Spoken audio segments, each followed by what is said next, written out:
Hi guys, it's Abby with the Bead Place, and today we're going to show you how to make this fun circle pendant necklace. So the materials that we'll need are about 1.5 foot of 26 or 24 gauge silver or silver plated dead soft wire. You'll also need a hammered ring. This is by Tiara Cast. You are going to need a little teardrop shaped pendant that is drilled at the top from front to back, like this one. You're going to need about 18 inches of chain, and I have already cut this in half, so I have two 9-inch pieces of chain. You will need a couple jump rings and a clasp. So the first thing that we're going to do is string our pendant to the very middle of the wire. And kind of bend it in half. And then we are just going to pinch on the top and bottom of the drill hole, just like this. Now we are going to string the link on the wire, so it is going to hang just above the crystal. So it is between the wires, just like the crystal is. Let me see if we can focus here. There we go.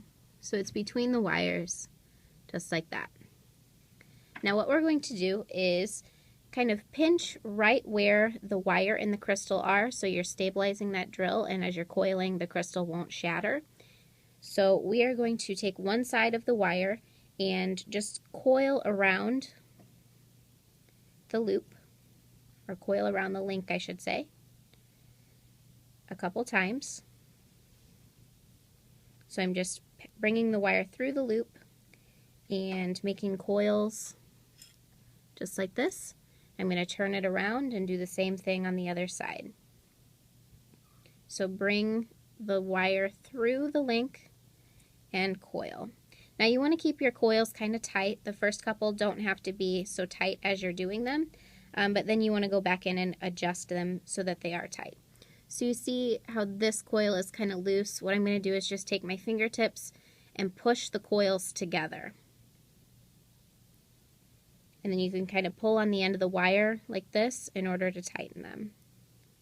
Now you don't want to pull it so tight that you pull the crystal up so that it is not flexible. So just make sure that you still have your fingers on the crystal so it is not going to make it hang funny. The other thing that you can do is take a chain nose pliers and kind of crimp the wire in order to secure the crystal where you need it to be.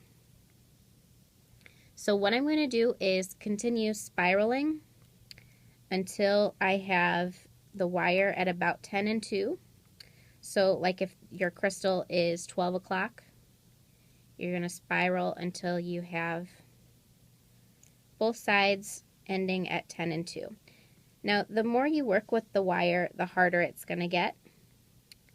So just be careful when you get the wire a little bit shorter that you're not creating kinks in the wire, because those could potentially be softer, well, not softer actually, they're harder areas of the wire that would be more prone to breaking if you bend back and forth in that area too much.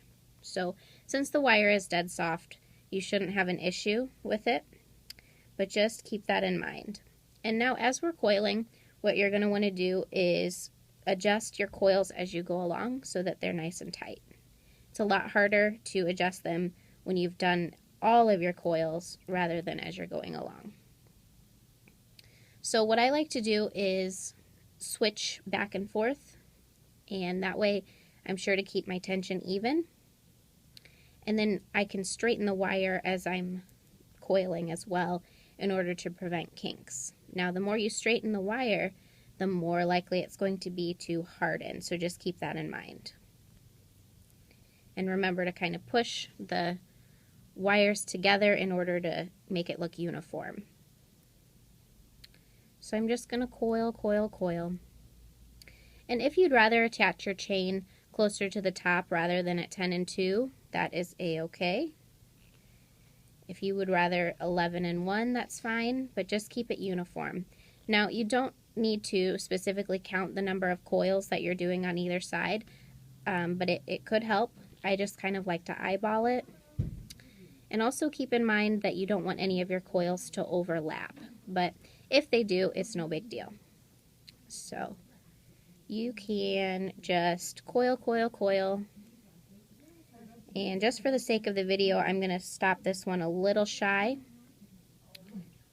before 10 and 2. But you can, of course, make a judgment as to where you'd like to place it. So I've wired about like that.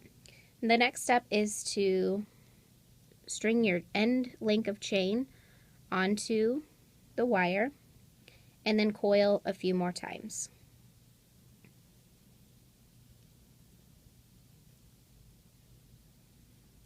I like to coil about 2 to 3 times, and that's secure if I'm working with a thicker gauge wire like a 24. If you're working with a 26, I would recommend maybe 3 or 4 times. And then what you want to do is cut on the inside of the link like this rather than the outside. And that's going to ensure that the end of the wire does not poke you when you're wearing it. And then what you can do is take the end of your pliers and just kind of mush the end down if it's sticking out a little bit. We're going to repeat the same thing on the other side. We are going to string the piece of chain on and coil a few more times. And this is kind of the most awkward part, I think, is just coiling with that chain in the way, but it'll kind of go where it needs to go. Just make sure that chain link is landing at the top rather than off to one of the sides. But you can easily do that as you are going along. So, almost there, one more coil. And then again, cut on the inside, kind of near the middle. And that will ensure that you don't snag the wire on your clothing. Again, tuck that down with the butt of your pliers.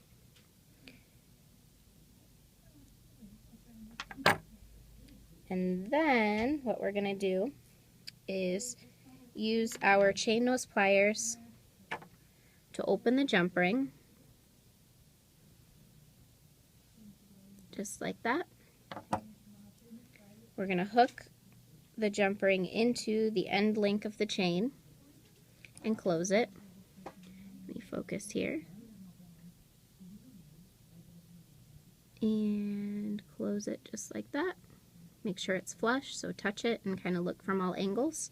Then we're going to do the same thing to attach the clasp on the other side. So we're going to open.